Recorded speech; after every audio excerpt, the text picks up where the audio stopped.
네, 2020년 전공 B 5번 문제 보겠습니다.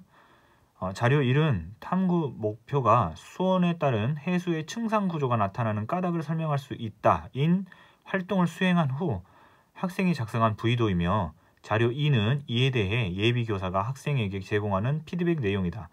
고인의 부의도 작성 방법을 바탕으로 자료 2에서 타당하지 않은 피드백 내용에 해당하는 부의도 항목을 2가지 쓰고 그 이유를 자료 1과 관련지어 각각 서술하시오 라고 했습니다.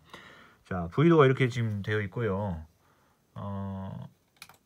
부의도가 되어 있고, 초점 질문에서부터 이제 뭐 원리, 지식 주장 뭐 이렇게 다 있죠. 이렇게 있고, 사건 사물 이거 한번 볼게요.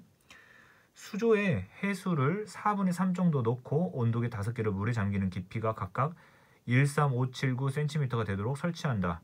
각 온도계의 눈금을 읽어 가열하기 전 수온을 기록한다.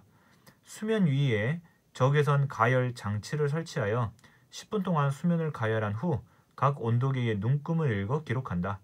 적외선 가열 장치를 켠 상태에서 3분 동안 선풍기로 수면 위에 바람을 일으킨 후 각 온도계의 눈금을 읽어 기록한다 라고 했습니다. 자, 피드백 내용. 지금 부의도 항목에 대해서 피드백 내용이 써져 있는데, 이 중에서 잘못된 거 2가지를 찾고 그리고 그 이유를 이제 쓰는 것입니다. 시작하기 앞서서 이제 말씀드리는데, 이제 한 가지는 제가 찾은 것은 총 이제 3가지입니다. 그래서 한 가지는 확실하고요. 그리고 나머지 2가지는 좀 잘 저도 헷갈려서 일단 3가지로 해봤습니다. 확실한 거 한 가지부터 먼저 할게요. 확실한 거. 확실한 거 한 가지는 이제 원리입니다. 원리. 자, 원리가 지금 뭐라고 써 있냐면요. 이렇게 써 있습니다. 혼합층의 두께는 바람이 강하게 불수록 더 넓은 곳까지 해수가 혼합되어 얇아진다 라고 했죠. 근데 이제 이게 뭐가 잘못됐냐. 자, 여기 피드백 내용 보면 혼합층의 두께에 대해서 내용을 과학적으로 옳게 작성했다라고 했는데, 옳게 작성한 게 아니죠 지금.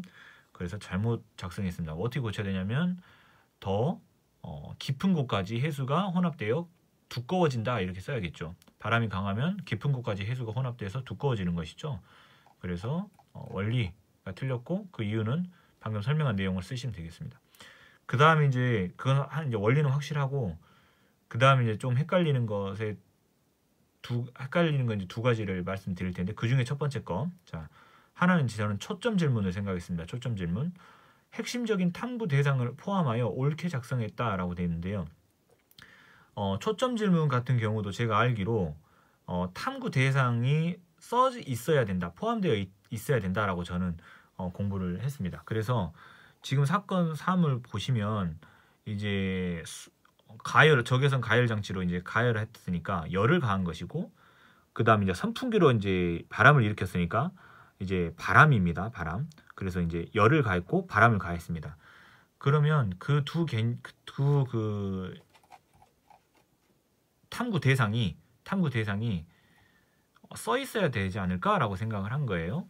지금 탐구 목표는 수온에 따른 해수의 층상 구조가 나타나는 까닭인 거고, 이제 어떤 원리들에 의해서 층상 구조가 나타날까, 이제 이런 내용이죠. 초점 질문은 깊이에 따라서 온도가 다르게 나타나는 까닭은 무엇일까라고 되어 있는데, 제가 생각한 이제 초점 질문은 열과 바람은 수온 분포에 어떤 영향을 줄까, 이렇게 하면 어떨까 생각했습니다. 열과 바람은 수온 분포에 어떤 영향을 줄까 라고. 그러면 이제 왜 뭐가 잘못됐다고 이제 근거를 써야 되냐면, 핵심적인 탐구 대상인 열과 바람이 포함되지 않았다 이렇게 해야겠죠. 않았기 때문이다 이렇게. 자, 이게 제가 좀 애매한, 아닐 수 있습니다. 아닐 수 있고요. 그게 제가 생각한 초점 질문 하나고요. 그 다음에 또 다른 애매한 거 하나는 이제 이겁니다. 이 사건 사물인데요. 사건 사물. 초점 질문에 대한 답을 찾기 위해 탐구 절차를 체계적으로 작성하였다라고 되어 있는데요.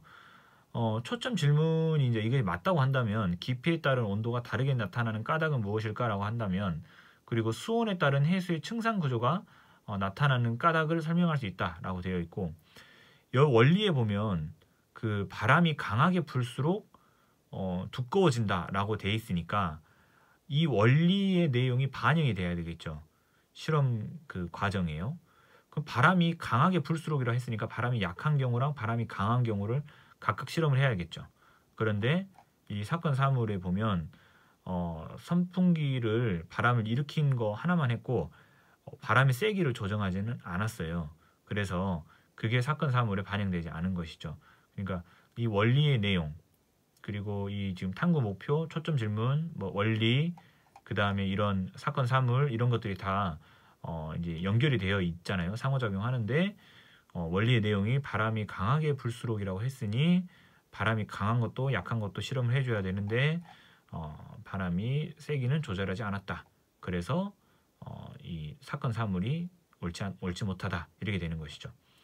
그래서 만약에 이걸 이제 근거를 쓴다면 이제 이 원리 부분을 주로 얘기하면 되겠네요. 원리 부분에 바람이 강하게 불수록에 대한 내용이 있으므로 바람이 약한 것과 강한 것을 실험을 해줘야 되는데 사건 사물에 보면 실험 과정에는 그게 제시되어 있지 않다라고 쓰면 되겠죠. 그래서 정리하자면요, 한 가지 확실한 것은 이제 원리가 잘못 써져 있고요. 그다음 애매한 거 두 가지는 초점 질문, 사건 사물 이렇게 두 가지가 좀 애매하다. 이렇게 보시면 되겠습니다.